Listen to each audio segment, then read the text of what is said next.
Muhammadu Siraja mo barke mum saroye eleyde mo golle mum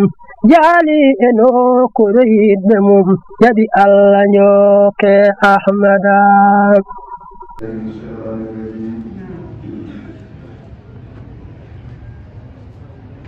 إن الله اصطفى آدم ونوحا وآل إبراهيم وآل عمران على العالمين ذرية بعضها من بعض والله سميع عليم. إن الله الذي اصطفى آدم ونوحا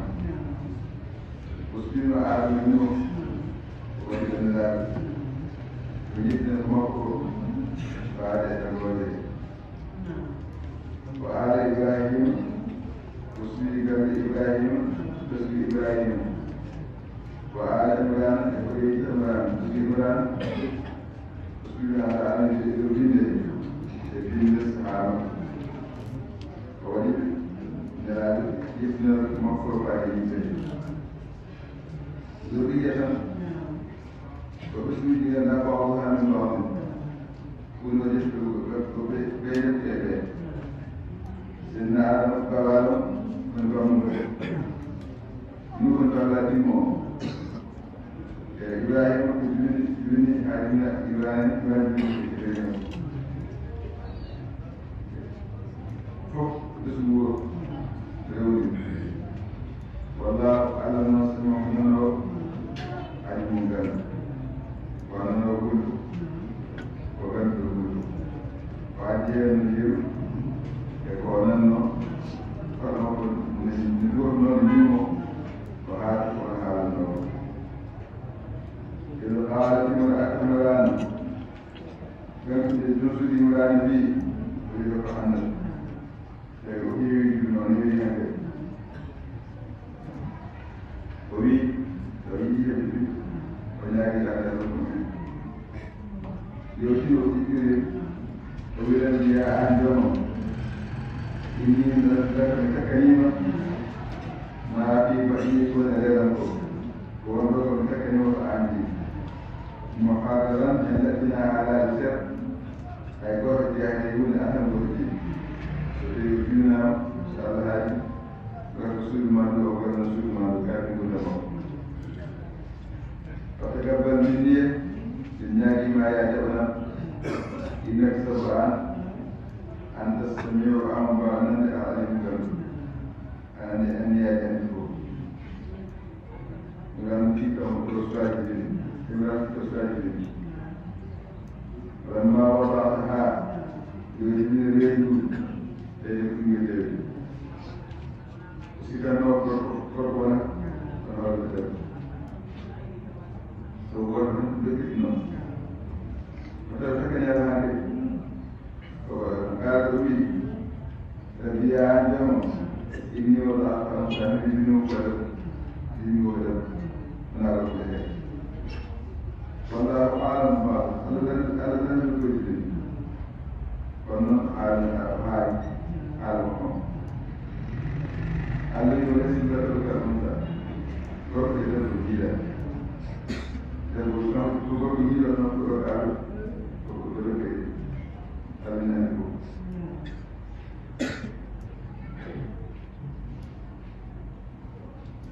ويبني منه سميتها مريم من مريم ولكن من مريم ولكن وإني أعيدها بك للموت البام وذريتها كشاب الكفر من شأن الراسلان كتاب لا حديث النبي صلى الله عليه وسلم ما من مولود يولد إلا مسه الشيطان حين يولد يستجيب صالحا إلا مريم قبلها على بنت الأنام ناصر سجسمنا سلام ودول تجسمنا يا أولو لوكا كوسلا ومن سلام الجنود سلام عليكم مريم جنابي Sulaiman ɗi ko Isa ibn Sulaiman bawo Sulaiman alay takabbara rabbuha jawma ko jawni ko ñaagi ko aɗo jaɓi Mariam siga buñe masen jabbol mum wa ambataha Allah funno mana monnimu nabat hasan futol moƴƴol mana monɗo moƴƴol monɗol moƴƴiri yo yenñaage yimiraɗa woni mawɗo andude mawɗo jamaɗo oɗo altika noon nde kono noon mbiyatano yimiraɗa amano ko wonno go firke e noon sena zakariya wi min ko hande hen sabu yimo tolnide min jogui kono yertani ko ɓe mbi ala maɓɓe ko kuurani waɗi kuurani ko nogasni ene yi kawa ɗon ɗo goɗɗum kuurani ɓe mbi kala kuuromo heɓi dow wonno si kamtomo yoɗi ɓen noota isno kural ɗo Zakariya heɓi dow on sawa ɗon Zakariya omo hannde mo ɗo wa suudu ɗon waɗi han ɗon tawa ko ñaaɗeede e ko wuyiro e fof ngal ɗum jooni noon so ari ceeɗu o tawa noon ɓiɓɓe leɗɗe kewtode ndungu ɓaa ndungu tan kewtode ceeɗu ɗum noon ɗum haymo noon e wattoraha Zakariya nihimo himariya kayen rimande كلما دخل عليها زكريا المحراب كان زكريا عيناه موت عند سجوده وجد هذا وتفرم يامه كان بعد سجوده وتفرم يامه إن الله لطيف يرزق من يشاء بأكرم وهاد غير حساب ولا يحسب عجيب وكلهم مجدد ورسلنا بدور البنت توسع ورجع الزمان فالأبناء وين يجيبوا نعرف هذا هذا يقول ويقال يجيب علينا وأنا مجدد كما يقول ابن يجيب على الدور نعرف وين يجيبوا شيء بعد نكت كان هذا مرة ونعرف قام السبب زكريا يجي يشوف نعرف نجد الوضع أن وصح دعاء زكريا من يوم وذي منادي أن نور دان كاجاب كائن جاب كل كائن مدري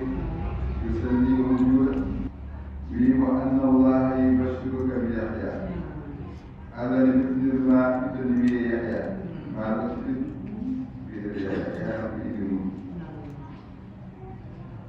إذا مصدقا بكلمة معقول يكون الأمر ونسأل معقول وسجلا ونفقه ونسلنا جهيا وحصورا وتدار إليه وعلى هذا إليه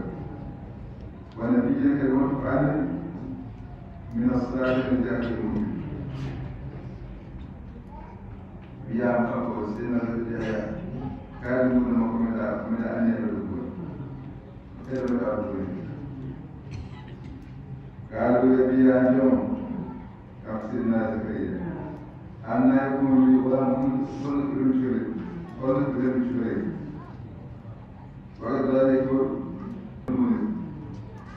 ونعود مكمي على وعد وعلى نقوه ونوعد دارون ما دارون كرولا تاريخ يسلم في دمار بنبي يسلم في دمار يمين يجبر وسائله يشان دينا إيجاد قال الذي كذلك تنظر ما تفيد سواء الله قال يفعل ما يشاء ويتركه هذا kay ɗum ɗum nen ewa kamo noon seydina Zakariya alayhi salam o yiɗi tan heɓde on hande ɗiɗo ɓadima alore mbiyade on ide alli a wanna fini wanna maani andir ɗiɗo mbiya maani so heɓi soyu قال الذين آية المعنى قدرت أن يبدو فالله كلم الناس فالناس لا حامل فهذا لا ينبغي فتلك هذا العين إلا نصنع إلى فاتح كما قال تعالى أواها تبرك أواها على سعيد من واذكر كثيرا في يوم القيامة وصدق يوسفهم لا شريك له في سورة يجري في الدنيا جنود الجنود قال الملائكة يا مريم يغفر العالمين يا مريم الذي يعلمون الذي أي ملائكة يجيهم إن الله اصطفاك وعلى يسلمك وأتاك ولكنما ورجعت كارم جاء في الأرض واصطفاك وسلم على نساء العالم ذات أنزله معنى أن الله سبحانه ذنبه إذا فعل ذكر عن أندر إيمان أندر محمد وما كنت لديهم أتوقع تمكن كان زكريا يجيبون على موسى بالكتب يجيبون منه أي مريم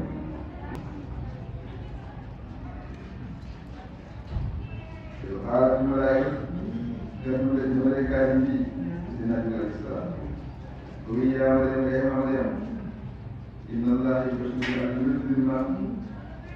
بكلمة من قبل ويسلم ما تنظر مما يوم عند الماء إلا اسمه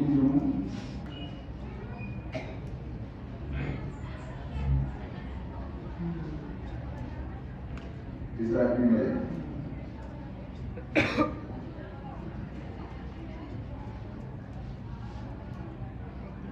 وجيها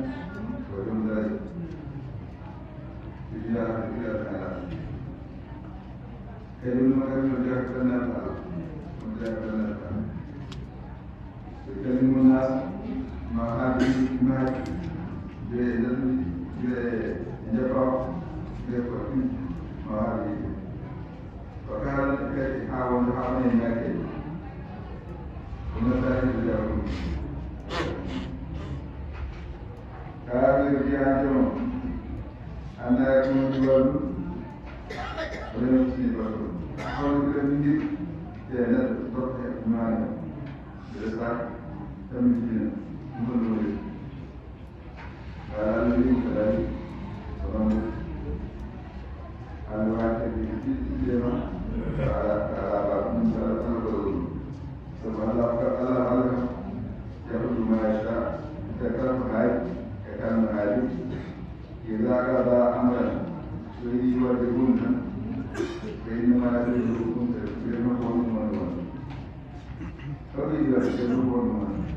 ولا مخالفين فإن النور ويعلم الكتاب عليهم أن المتكلم هو عبد والحكمة أنه كالله نعمة والتوراة أنه توراة والإنجيل أنه الإنجيل وذكر المرسلات إلى بني إسرائيل بني إسرائيل في الكتب ومن فقل لا تعليم يوم أو غيره يجب أن يجب أن يكون فقل له نعمة ولا تكلم ومن الآمنين يقولون تجد يلو هذا أعوذ بالله فأمون yiɗɗuɗo haaldiɓe o yanni min de kadi ɗum arni o mbi ayatine maɗa ngadata ɗum koɗe jomon haali ɓe jeɗi e rewɓimaɗa nden maɗa woni anni wonde min aɗum ɗo ɗuɓe tagano no ɗiɗe bakare mi mahe bakare e hayde so nani e mbawi ndiwri koye ndiwri maɓakata hande ndiwri sa fof fi ɗuɗe hen tan tawi kon ɗa tawi on ndiwri ndiwri ɗuɗaki dalal o kayno o maha ɗum fellitaga sowtene on sere ndiwri nguura ndiwri o ɓuri akma nde seedina alakma mum nde ganduɗa junako wuri e seedina wadde rawasa ɗuɗe bas ñaw settande en nde seedina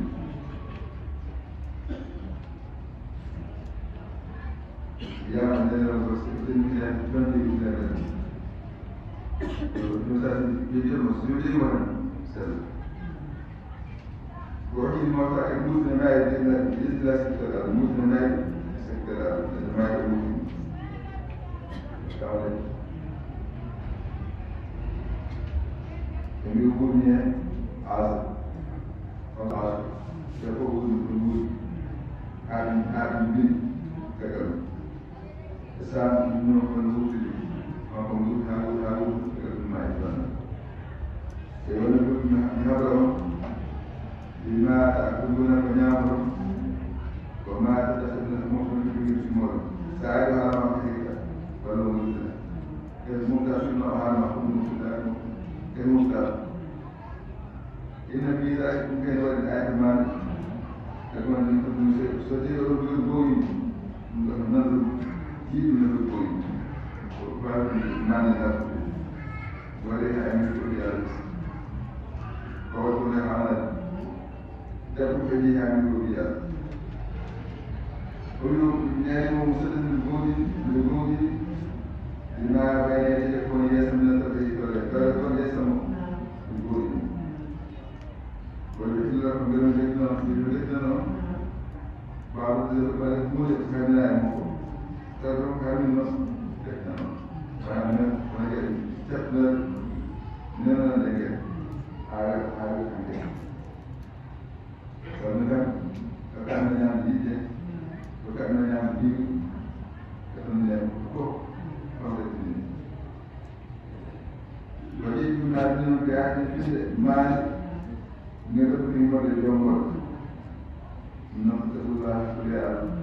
wajib untuk selesai. Kuliah selesai minum nopo. Inilah adiwa. Kalau jomblo jomo ay ya do dawo de alon jomo buri mon jomo baabu non de al ko de ko ko na lan na hala ko ndo kan do jomo sera no mo lawo ko mo la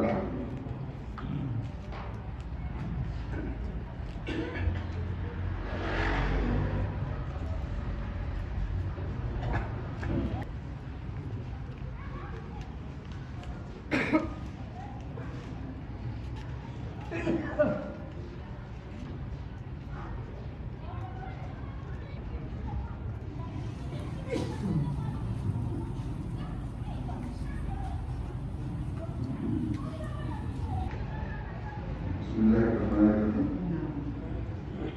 An Rasulullah amma qala kana qur'an inna Rasulullah kana qawm yasal Rasulullah wa yibna nam Rasulullah nalom istizan tadi nabge ko ko tabi mana bi ko ba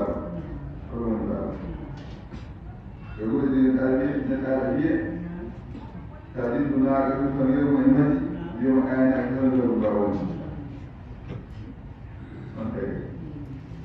فأنزل أمريكنا يا أيها الذين يقول لا تسألوا الناس أن يسألك إن ذلك يرسل سؤالنا نعمل رسولكم ومسلم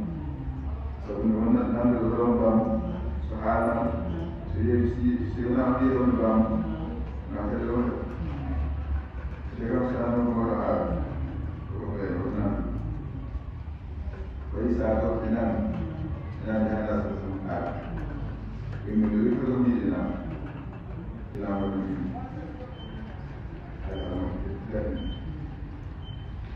orang ini nanti makan sejauh apa nak kaji nak kaji kamu jadi ini Ali radhiyallahu anhu Sayyidina Ali لما نزلت ولله على الناس حج البيت من استطاع عليه سبيلا وعلى كل الآية الإسلامية نوتني على يمين له حج رسول خير الرعايات حج الدعويات والمغربيات لا يكفي الآن يا رسول الله بكل آن إذا كنت جهل لا وجه فسكت به Kalau dia sudah itu dia minta dia kebijakan dia perlu beri kalau kita lalu semua ini buat mungkin nanti sekarang lagi dengan هذا الذي جاهد الأمن لا تسألوا عن أشياء يوم يقولون هذا اللي على الدنيا كل يوم كان الواحد فدول سوري مسلمين لا بدون أنا سأقول لهم قال النبي صلى الله عليه وسلم عن أصحابه شيء فقال قلت علي تعلمون ما أعلم لا تدركم قليلا ولا تدركم كثيرا قال ما على أصحاب اليوم أشد حتى أرجو بسم الله وعمر فقال رضينا بالله ربا وبالإسلام دينا وبمحمد نبيا فقام ذاك الرجل فقال من أبي؟ قال أبو فلان فنزل جاهل على الأشياء سيدنا صلى الله عليه وسلم قال النبي مراد من يتابع عن أصحاب الشيء وكان الصحابة مكرم وكان الصحابة مكرم فهذا وحب والواجب فقال لي الواجب قلت أن يجوز الناس فلا من أذن الشيء فقال من يجب ملايين من الخير والشر ومديرني ومديرني ملايين كمين ومديرنا كملايين كمين بنا كملايين ولو تعلمون ما عرسل ومن نغلقه فالتالي في المعجل السادس وحيث في المدينة الكبير إنما نغلقه وسير الجرد ويرحايا قالوا لي وما كان الأصحاب يوم الصحابة من أهل النظام أشد كل مسؤولية نظام ينهى من أهل النظام حتى أدرس هذه الكلمة يشير كلمة عند المؤمنين كما يبان علينا نقول لا هذه من الإسلام فقام سيدنا علي بن أبي فقال يا رسول الله كلمة بالله كلام الله كلمة بالله والإسلام من الإسلام يوم الدين محمد فقال ذلك فقال لمن أبي فلمن قال وقال ابن ذلك فقال كان أبو فلان فما فاك فنزلت أعلم جاهزا عن من دون ذلك لا تسألوا عن الشيعة والنام لك إن لا تدوس إلى كل نوع فسوف يعلم عن سعد رضي الله عنه عن النبي صلى الله عليه وسلم قال أعلم المسلمين ثم ما سأل أمر النبي حرم حرم على الناس في وسلم لا تجي بين ذلك أعلم المسلمين إذا البقاء فإذا الجيبين إذا البقاء إذا الجيبين ما سأل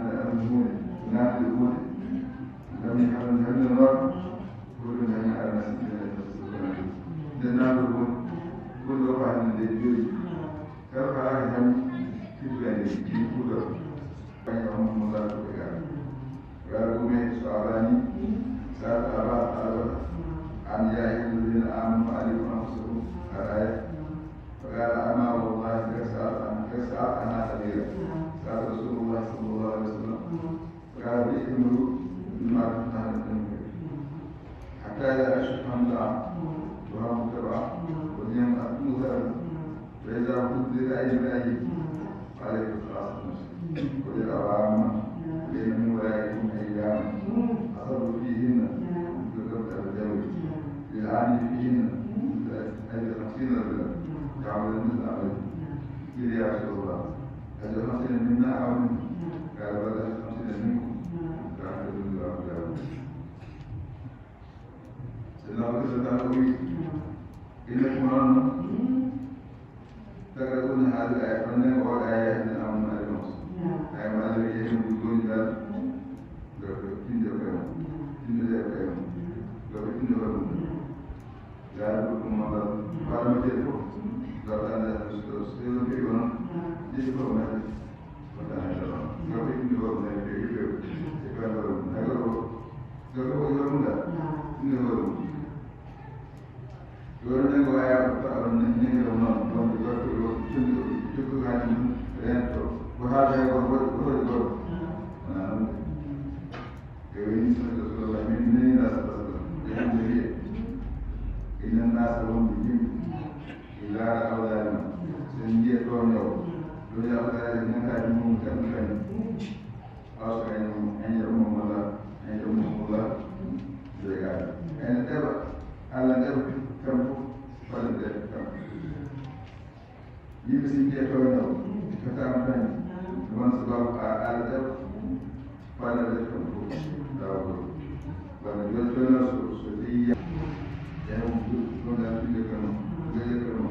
Dan Allah Taala Subhanahu. Berari Allah. Hai Allah. Kesalahan ini. Anak mungkin orang. Sabun Rasulullah SAW dan Rasulullah selalu berbuat bertele karena sesuatu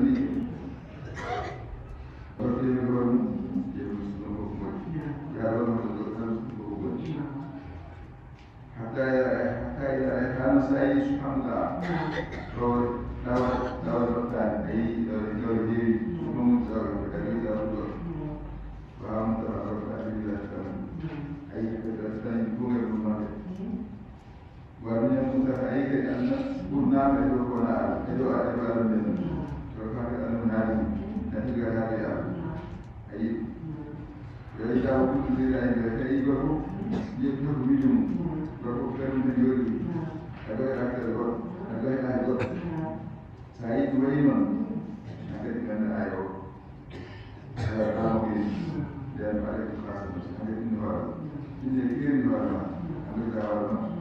kelas berjalan saya ini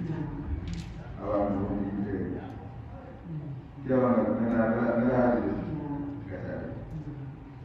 juga ada kita jawabnya ibu dan ini mulai ini semua yang menyelamatkan asal ini menjadi ayat menjadi sudah tidak luar biasa Islam golong saya golong itu dipunya yang baru sembunyi dia konggok dia ada ku sanggup musihana sudah nanti sunnah إلى رسول الله الخمسين منا أو من يكون جيئا وسهل الركو كل جديد له